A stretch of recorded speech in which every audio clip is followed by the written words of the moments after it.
मैं स्तेश नैन मोर, आप देख रहे हैं स्तेश नैन अनफिल्टर्ड।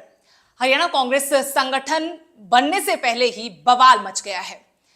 सिरसा से यह जंग की शुरुआत हुई है, जहां पर कांग्रेस के वर्तमान विधायक गोकुल सेतिया ने पूर्व सांसद और कांग्रेस में वापसी कर चुके अशोक तंवर को लेकर एक ऑडियो क्लिप जारी किया है, जो वायरल हो गया है, जिसमें बकायदा सुना जा रहा है कि कैसे चुनाव के वक्त अशोक तंवर ने गोकुल सेतिया के खिलाफ वोट डालने को कहा, कांडा का समर्थन किया।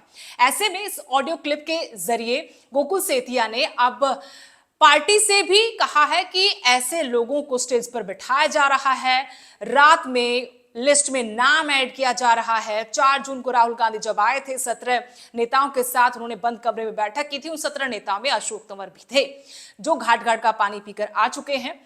2019 से लेकर अपनी पार्टी बनाई, तृणमूल कांग्रेस में गए, आम आदमी पार्टी में गए, भारतीय जनता पार्टी में भी गए और फिर हवा का रुख भांप कर वो कांग्रेस में वापसी कर जाते हैं, आया राम गया राम की परिपाटी में एक और नगीना जोड़ते हुए।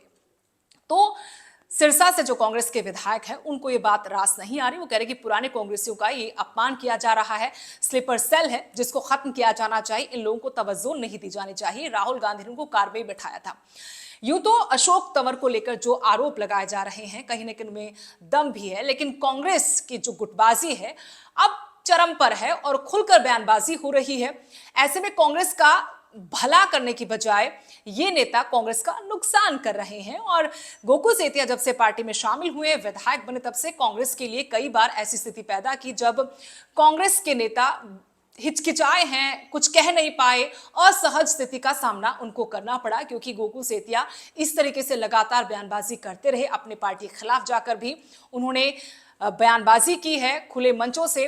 इससे पहले उन्होंने ये भी कहा था कि हमारी पार्टी की तरफ से अभी तक हमें विधायकों तक को आलाकमान से नहीं मिलवाया गया, राहुल गांधी से नहीं मिलवाया गया, और उधर प्रधानमंत्री पार्षद तक से मुलाकात करते हैं, पहचानते हैं, मिलते हैं।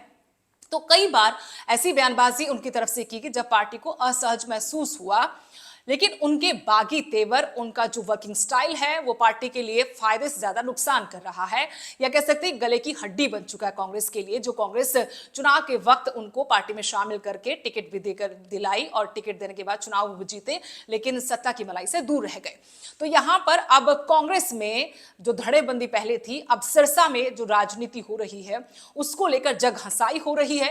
कांग्रेस का नुकसान खुलकर हो रहा है। संगठन बनेगा नहीं बनेगा पता नहीं, 11 साल से तो बना नहीं, लेकिन जब इसको लेकर कवायद शुरू हुई तो एक बार फिर से इस तरह से बयानबाजी हो रही है। सिरसा की राजनीति गरमाई हुई है, गंभीर आरोप लगाए गए हैं, लेकिन आरोप यहां पर ये भी आरोप तो है, लेकिन स्वार्थ सिद्धि भी यहां पर नेताओं की एक बार फिर से नजर आ रही है। क्योंकि अगर अशोक तंवर पार्टी का नुकसान करते रहे हैं, तो गोकुल सेतिया ने भी कई दफा ऐसी बयानबाजी की जिससे पार्टी का नुकसान हुआ है।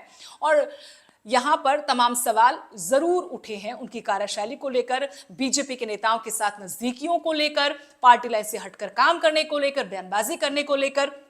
और लोग ये भी पूछते हैं कि पहले जब वो किसी पार्टी में नहीं थे, सिर्फ इनेलो का समर्थन लेकर उन्होंने चुनाव लड़ा था, उस वक्त वो बहुत धरने प्रदर्शन करते थे, मुख्यमंत्री मनोहर लाल के लिए रहते हुए तमाम आरोप लगाते थे, लेकिन अब सब बातों पर पर्दा डाल दिया गया है। शायद वॉशिंग मशीन का वो जो बार बार जिक्र करते थे कि सारे दाग धुल जाते हैं, उसे भी पीछे छोड़ चुके, भूल चुके हैं। ये जनता के लिए है या फिर अपने स्वार्थ सिद्धि के लिए है? कुल मिलाकर जो हालात कांग्रेस में आज हैं पूरे हरियाणा में, उसको देखकर तो लगता है कि कांग्रेस में अभी कुछ होने वाला नहीं है। सुधार की गुंजाइश अभी यहां पर नजर नहीं आ रही है।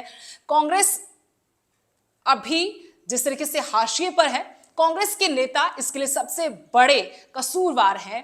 बीजेपी ने कांग्रेस को इतना नुकसान नहीं पहुंचा जितना कांग्रेसी ने खुद अपनी ही पार्टी को नुकसान पहुंचाया है।